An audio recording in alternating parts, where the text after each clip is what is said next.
Sa hinaharap, ang mga tao ay hindi na lumalabas, at sa halip ay nagpapadala ng mga android na tinatawag na mga kahalili upang dumaan sa kanilang pang-araw-araw na gawain. Kinokontrol ng mga tao ang kanilang mga kahalili mula sa ginhawa ng kanilang mga tahanan sa pamamagitan ng paggamit ng mga espesyal na upuan na kumokonekta sa kanila sa mga android sa pamamagitan ng mga neuropathic signal. Kung nasira ang kapalit, ang tao ay hindi nakakaramdam ng anumang sakit, ngunit nararanasan nila ang lahat ng kasiyahan na nakikibahagi sa mga kapalit. Pinapayagan nito ang mga tao na gumawa ng iba't ibang mga nakakabaliw na stunts sa kanilang mga kahalili. Maaari rin nilang piliin kung paano sila hitsura, at ngayon ang lahat sa mga lansangan ay mukhang bata at maganda. Ang krimen at sakit ay mabilis na bumababa sa lipunan ay nawawalan ng puot. Gayunpaman, ang isang pangkat ng mga tao na tinatawag na dreads ay nag-iisip na ang mga kahalili ay pantay na naninirahan sa kasinungalingan, kaya nilalaban nila ang kanilang paggamit at naninirahan sa maliit na mga isolation zone. Ang kanilang pinuno ay kilala bilang propeta, at madalas siyang gumagawa ng mga broadcast na humihiling sa mga tao na iwanan ng mga upuan. Isang gabi sa lungsod, isang mayayamang lalaki ang pumunta sa isang club at tumalon sa isang karamihan upang makipag-flirt sa isang babae na dinadala niya sa isang eskinita upang makapagbahagi sila ng ilang paghalik. Sa sandaling iyon, isang kakaibang figura ang lumitaw at pinatay silang dalawa. Sinisira ang mga kahalili bago tumakas palayo sakay ng bisikleta. Ang pumatay ay nagmamaneho ng napakabilis na naging sanhi ng isang kotse na bumaligtad at bumangga.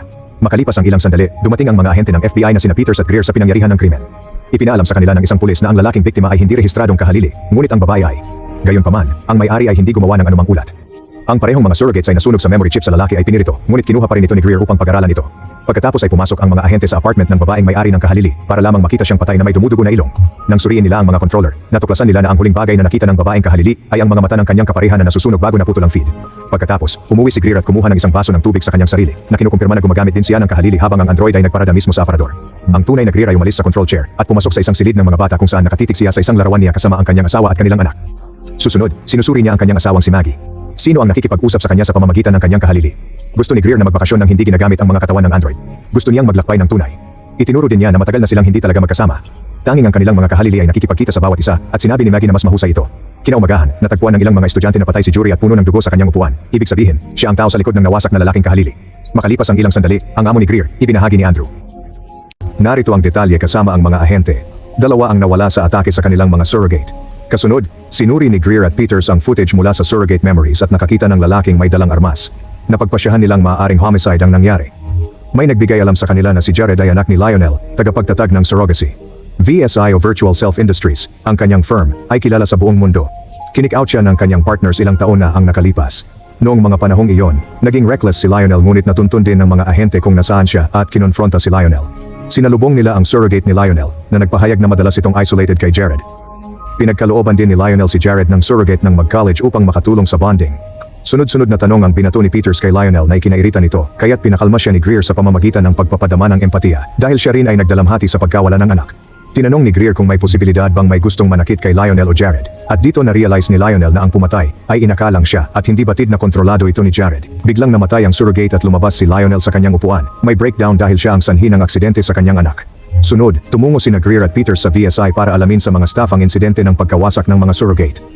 Nagalit ang mga staff at iginiit na ang surrogates ay ligtas at may failsafes para maiwasan ang nasabing aksidente. Ipinakita ng mga ahente ang nasunog na chip sa isang engineer na nagsagawa ng inspeksyon dito, at nagpaliwanag na sobrang pagkasira ng circuits ang dahilan. Kinumpirma niya ang kamakailan lang ay may dumating na truck ng surrogates mula sa hukbo na walang optics at identity chips. Nagtungo ang mga ahente sa military camp kung saan ang sundalong surrogate ay lumalaban sa remote war. Kung masira ang isang surrogate, bumabalik ang controller nito at bibigyan ng panibagong unit. Isang colonel ang nagsabi na ang armas ng hukbo ay ligtas para sa operators. Inamin din niya na tinatanggal ng military ang ilang components para sa pag-aral. Sa istasyon, kinilala ni Peters ang armadong lalaki bilang si Miles na hindi tumatangkilik ng surrogates. Hindi nagtagal, sinabi ni Bobby sa kanila na wala ring surrogate na natuntun na si Miles ng monitoring department dahil may FBI access sa lahat ng feeds ng mga surrogates sa syudad. Nagpaiwan si Peters kasama si Bobby para bantayan ang mga galaw ni Miles habang si Greer ay sumama sa pursuit team. Nag-alarm at nakapansin si Bobby ng lalaki na umatake sa isang babae. Babae sa isang hotel, kaya agad siyang nakakuha ng disconnection warrant para isara ang mga kahalili na iyon. Nagulat si Peters nang malaman na magagawa ito at kinwestiyon ang moralidad at legalidad sa likod nito. Nag-aalala tungkol sa posibleng mahulog ang software sa maling kamay. Samantala, sumakay si Miles sa kanyang bisikleta sa lungsod habang hinahabol siya ng mga pulis sakay ng mga kotse at sinusundan sila ni Greer sakay ng helicopter. Pinapayagan ng bisikleta si Mike na gumawa ng ilang mga nakakabaliw na paggalaw at dumaan sa makitid na puwang upang makakuha ng kalamangan, ngunit sa kalaunan ay nakakorner siya at bumagsak sa isang eskinita, na pinapayagan ng pulisya na agad na palibutan siya. Biglang humilos si Miles ng armas at binaril ang mga opisyal. Tinamaan sila ng alon ng kuryente na nagpapabagsak sa mga kahalili habang lumabas ang kanilang mga mata. Pagkatapos ay binaril niya ang helicopter, kaya mabilis na na-disconnect si Greer habang ang piloto ay natamaan ng kuryente na naging sanhi ng pagsisimulang umiikot ang helicopter. Mabilis na pumunta si Miles sa isang nakakatakot na pag-areglo para lamang bumagsak ang helicopter dito. Sa sandaling iyon, bumalik si Greer sa kanyang kahalili at bumagsak din sa dread zone. Sa kabutihang palad, lumabas siya na may balilang ang braso at agad na hinabol si Miles, ngunit nang makita ng takot na may kahalili sa kanilang lugar, nagalit sila at nagsimulang habulin din si Greer, habang lahat sila ay tumatakbo sa iba't ibang sektor ng mga slum. Patuloy na sinusubukang gamitin muli ni Myla ang kanyang armas, ngunit hindi ito gumagana.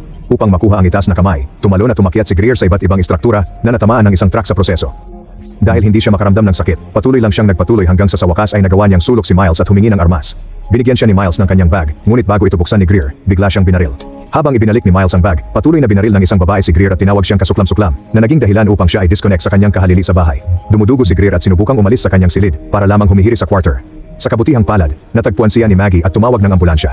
Pagkaraan ng ilang sandali, nagising si Miles at natagpuan ang propeta at ang kanyang mga tauhan sa kanyang bahay na naghahanap ng armas. Nais ng propeta na malaman kung saan nagmula ang armas.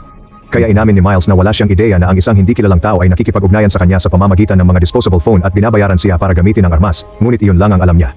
Di nagtagal, inihayag ng mga news outlet na nakikita ng propeta ang nahulog na helicopter bilang isang personal na pag-atake sa mga takot at nagdeklara ng isang revolusyon laban sa kapalit na lipunan sa ospital. Nagising din si Greer at nalaman mula kay Andrew na siya ay nasuspinde. Galit na galit lumabas si Greer sa ospital at nakipagpulong kay Peters, ngunit habang naglalakad sila, nagsimula siya. Ito'y nakakalula, marahil ay epekto ng mahabang paggamit ng kapalit. Si Peters ay nagtangkang magbigay ng bagong unit kay Greer, ngunit hindi niya nagustuhan ang random na mga modelo. Pinili ni Greer na bisitahin ang Dread Colony at pinayagan siya dahil siya ay nasa kanyang tunay na anyo. Doon, siya ay nabalisa ng matuklasan ang kanyang kapalit na ipinako. Natagpuan din niya na wala na si Miles, kaya't sumama siya sa libing. Nagsalita ang propeta, pinaalala niya sa lahat na ang kamatayan ay simbolo ng pagiging tao, hindi umiiral sa mga android. Pagkatapos nagtangka si Greer na kausapin ang propeta, pero binugbog siya ng kanyang mga kasama, at sinabi ng propeta na ang pakiramdam ng sakit ay bahagi ng tunay na pagiging tao. Nang usisain ni Greer ang propeta hinggil sa armas, nakangiti ang sagot ng propeta na may halong kabalintunaan, at umalis na lamang si Greer. Pumasok ang propeta sa trailer at doon ay ipinakita na itinago niya ang armas sa ilalim ng sahig. Si Greer naman ay sinundo ng bagong surrogate ni Lionel, na nagsabi sa kanya na kailangan niya ang bagong modelo para sa kanyang kaligtasan. Ibinahagi ni Greer na ang nagpatay kay Jared ay pinatay rin ng propeta at nagkwento rin siya ng kanyang kasaysayan. Namatayan siya ng anak sa aksidente sa sasakyan, at walang mas masakit pa sa pagluluksa ng isang magulang. Diin ni Lionel, sa pagtukoy ng pinanggalingan ng armas, matutuklasan nila kung sino ang may balak sa kanyang buhay. Hindi ito maaaring nanggaling sa mga Dread dahil kulang sila sa mga mapagkukunan. Pag-uwi ni Greer, naabutan niyang nagkakaroon ng magulong party si Maggie kasama ang mga kaibigan ng pribado. Nakipagtalo siya rito dahil gusto niyang makita ang tunay na siya at hindi ang hedonistang surrogate. Sabi ni Maggie na siya ay nagbago na at hindi na ito maaaring ibalik. Sa kanyang paglabas, nadismaya si Greer at binugbog ang isang dumalo sa party hanggang sa makita niya ang medalya sa ilalim ng peking balat. Pagkaalis ni Greer, pumunta ang surrogate ni Maggie sa tunay na katawan na nakaupo sa silya. Tinanggal ni Maggie ang goggles at umiyak. Bumalik si Greer sa headquarters at nalaman na ang VSI ay nakipagkontrata sa militar para sa isang sandata. Nagtapos ito at ang rason ay hindi inihayag. Kinagabihan, isang surrogate ang dumaan sa tahanan ni Peter upang siyasatin ang lahat ng kanyang upuan na may recording at nalaman ang tungkol sa software ni Bobby na kayang patayin ang lahat ng surrogates. Pagkatapos, binaril niya si Peter ng ilang beses bago niya kinuha ang sistema nito at ikinonekta sa bagong host sa headquarters. Handa na sa aksyon ang surrogate ni Peter. Sa sumunod na araw, muling nakipagkita si Greer sa Colonel at ipinakita ang larawan ng sandata. Inamin ng Colonel na kanila nga ang armas na ginawa para sa militar, ngunit inangkin nilang winasak na lahat ng prototipo ng malaman nilang ito'y nakakapatay din ng mga tao, hindi lamang ng surrogate. Nang marinig ito, ang mga pula ay may armas. Inanunsyo ng Colonel na ang militar ang mananagot sa pagbabalik nito sa Dread Zone. Ibinigay ng propeta ang sandata sa kanyang mga tauhan at inutusan silang ibigay ito kay Peters. Nang maglaon, sinubukan ni Greer na kausapin si Maggie ang kanilang relasyon at ang pagkawala ng kanilang anak. Nadismaya si Maggie at itinuro na, buhay pa lang siya. Ngayon salamat sa kahalili na nagbibigay ng pagtakas mula sa totoong buhay. Nang iginiit ni Greer na subukang talakayin ang bagay, nag-log out si Maggie sa kanyang kahalili at ang tunay na uminom siya ng gamot. Di nagtagal ay sinalakay ng militar ang Dread Zone upang makuha ang armas. Habang ang mga lokal ay nagpanik at tumakbo upang itago, sinubukan ng propeta at ng kanyang mga tauhan na makatakas, ngunit na corner ng mga sundalo. Ang magkabilang panig ay agad na nagpaputok, ngunit ang militar ay may mas maraming mga tao at armas, kaya ang grupo ng mga propeta ay mabilis na napalampas. Ang propeta ay binaril sa proseso, at nang lumapit sa kanya ang mga sundalo, nabigla sila nang makita siyang isang kahalili. Lumalabas na kinokontrol ni Lionel ang propeta sa lahat ng dako. Samantala, nakipagpulong si Greer kay Peters, na nagsabi sa kanya na si Miles ay kinuha ni Andrew upang patayin si Lionel. Agad na pumunta si Greer sa punong tanggapan upang harapin si Andrew, na nagpabahala na binigyan siya ng VSI ng sandata upang patayin si Lionel para sa kanyang anti-surrogate na kilusan. Nang tumingin si Andrew, sinaksak siya ni Greer sa likod ng ulo, na naging sanhi ng pagsasara ng kahalili. Pagkatapos ay sinuri ni Greer ang computer ni Andrews at na-download ang lahat ng impormasyon na may kaugnayan sa pagsasabotan. Nang umalis si Greer sa gusali, tinawag ng tunay na Andrew ang iba pang mga ahente at sinabi sa kanila na arestuhin si Greer dahil sa pag-atake. Pagkatapos, nakipagpulong si Greer kay Peter sa kanyang sasakyan, hindi pa rin pinaghihinalaan na may bagong tao ang nasa likod ng kahalili. Ipinaliwanag ni Greer na ang mga file ni Andrew ay nagsiwalat na pinunduhan ni Lionel ang kilusang anti-surrogacy at natagpuan niya ang mga code na kinakailangan upang i-activate ang espesyal na armas. Tumawag si Peter sa punong tanggapan upang sabihin sa kanila kung saan hahanapin si Greer at biglang tumama sa kanila ang isang truck na pinalabas ang kotse sa kalsada. Habang lumalayo si Peters kasama ang armas at ang mga access code, hinabol siya ni Greer at nagsimula ang isang brutal na paghabol na nagdudulot ng maraming aksidente at maraming pagkawasak sa mga lansangan.